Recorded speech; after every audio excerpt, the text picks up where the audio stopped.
Climate change is continually affecting everybody around the world. Uh, we see wildfires all over the place, uh, extreme weather patterns from the Antarctic to the Arctic, and it's not going to stop anytime soon. Welcome back. We are following some shocking scenes coming out of northern India. At least 16 people are dead after record-breaking amounts of rainfall led to large-scale flash flooding and landslides. Local authorities saying that the rains caused one river to overflow by over 2.5 feet above the danger mark. The Indian government has issued flood warnings throughout the region as rescue teams continue to work to locate survivors in the hardest hit areas. And flooding is also an issue here in this country. As strong storms moved through central Oklahoma this morning, bringing heavy rain and wind. The oppressive heat also continuing this weekend, capping off a week that scientists say was the hottest week in recorded history. But meteorologist and climate specialist Jeff Berardelli writes this: as the steady drumbeat of human-caused climate heating beats on, the summer of 2023 will soon be considered a cool summer in a couple of decades. And Jeff Berardelli is joining us now. Yeah, it's the hottest week for this year or this month at the moment, but next year there will be another record-breaking heat wave, and then the year after that, an even hotter record-breaking heat year, and it will just accumulate and get worse and worse. That's not easy to hear, Jeff. So thanks for the bad news. But but let's get into it if we can, because what is this kind of trend of warming temperatures around the globe telling you, like the hottest days on record, one day after another, the ocean feeling warmer than ever as well?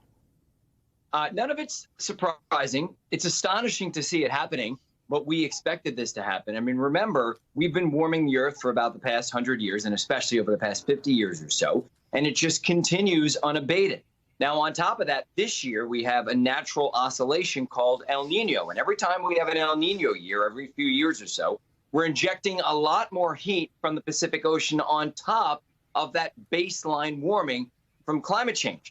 And what we're seeing is everything come together this year for astonishing records. We're not just beating the records by a little bit. We are obliterating records to the point where we've never seen these unprecedented records that we're seeing around Earth right now. I want to ask you about one of the leading theories, which is basically about the jet stream, right? Saying that climate change is kind of disrupting this jet stream, which is what's causing a heat dome, I guess, over Canada, parts of the South, and then leading to the hazy skies that we've been seeing a lot in the Northeast as well, with these pretty high temperatures. Is that a theory that you're on board with?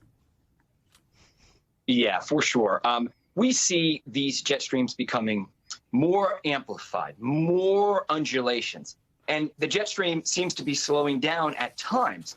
And what happens when the jet stream slows down is it begins to undulate more and it gets stuck. So we're seeing these more high latitude blocking patterns. Sometimes, like this year, it's over Canada. Next year, it could be over Siberia. Perhaps the year after, it's going to be over the center of the United States. It varies exactly where it is, but it gets stuck for weeks and weeks on end. And it's not just one, there are several of them. So concurrent or compounding heat domes, which means that various places on Earth have heat waves at the same time, droughts at the same time, which of course makes it very hard for agriculture and can cause these shocks at the same time all over Earth, which can cause major problems. And a study just came out to confirm what.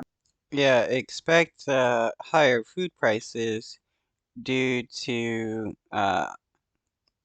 more and more farms getting less and less water, being able to grow a reduced amount of crops. So, in the long run, food is going to become more expensive. In the United States, there's already battles over water rights as there's less and less water um, going through the rivers. You got the Hoover Dam uh, drying up. You got lakes and dams in China and other parts of the world drying up as well. So water is going to become a an extremely valuable resource that people will fight over, just like in Mad Max. I'm talking. So you write this as well. This may all seem hopeless, but we know exactly what the problem is. We know exactly how to fix it, and we have all the solutions that we need now. Jeff, what are they? What do we need to do? And when would we be seeing kind of the fruits of our labor? Right. I kind of think about this in the way in which we've been seeing inflation, just kind of talking about something else that we've had to kind of battle over the last year, right? And what the Fed chair is doing with interest rates. I'm wondering if we were to institute some of these solutions, when would we start to see kind of climate change start to turn around? Okay, well, it takes a while, right? But if we stop emitting, as soon as we stop emitting, Earth's temperature stopped going up. So if we were to stop emissions, let's say in the next 20 or 30 years, at that point where we no longer are emitting, and perhaps we begin to suck some of that carbon dioxide back out of the atmosphere, at that point, we stop warming the atmosphere. That matters. Every 1/10 of a degree matters. But yes, you're going to have to wait to see the fruit of your labor. We have already injected a lot of heat into the atmosphere and the oceans. The heat that we've injected into the oceans will be there for hundreds and hundreds of years, melting ice. Yeah. We might be able to slow the progression of that kind of thing, but a lot of sea level rise is baked in, which means we're going to see meters of sea level rise in the future. The key here is slowing it down so we can adapt, and nature, animals and plants, can adapt as well. Jeff Berardelli, thank you so much.